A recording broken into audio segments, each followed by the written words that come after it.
This is my elbow, wrist, hand SP reflection. So, how did I feel while completing the elbow examination SP? I felt confident, but also not confident at the same time. Um, I think it was just hard coming from doing the shoulder that just had so much involved with it, in terms of injury as well as in terms of doing all the different testing that we had for it. I think it just made it hard with the elbow because the elbow has so little. It's basically, the complete opposite of the shoulder in terms of those tests. And so it kind of made me feel like while I was doing it, I was like, isn't there more that I need to do, even though there wasn't? So that kind of had me like frazzle brain for a little bit. Um, what do I think went well, and what would I work on to improve when performing an examination? Um, I think what went well was um, just getting all the things that I needed to get done, especially like in terms of like ruling things out. I feel like I've gotten a lot better in terms of like the order of my like special test and manual muscle testing and things, especially like when there's a lot of tests involved. However, I do feel like I kind of was everywhere in the order of all of them together. So, like, at the end, I had to ask history questions at the end that I had forgotten when I did them at the beginning. And then, like, I kind of started doing manual muscle testing before I did active range of motion. So, I had to, like, stop in my tracks and have them do the active range of motion first. And then go back to the manual muscle testing.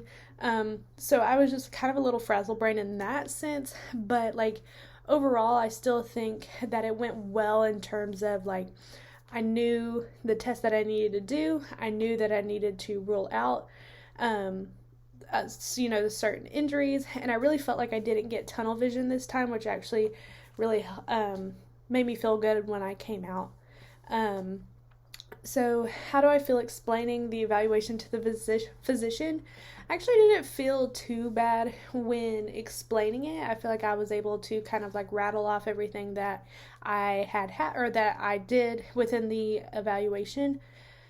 What I think went well and what I would like to improve on when communicating with a physician, what I definitely think I need to improve on is kind of like taking breaks in between my explanation of what I assessed with my patient. I kind of felt like I was just like throwing out everything, and kind of felt like I was going way too fast for the physician.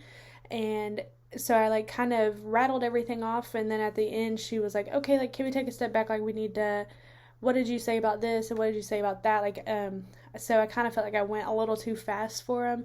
So I don't know if that was just my nerves or what, but I definitely would like to improve on that.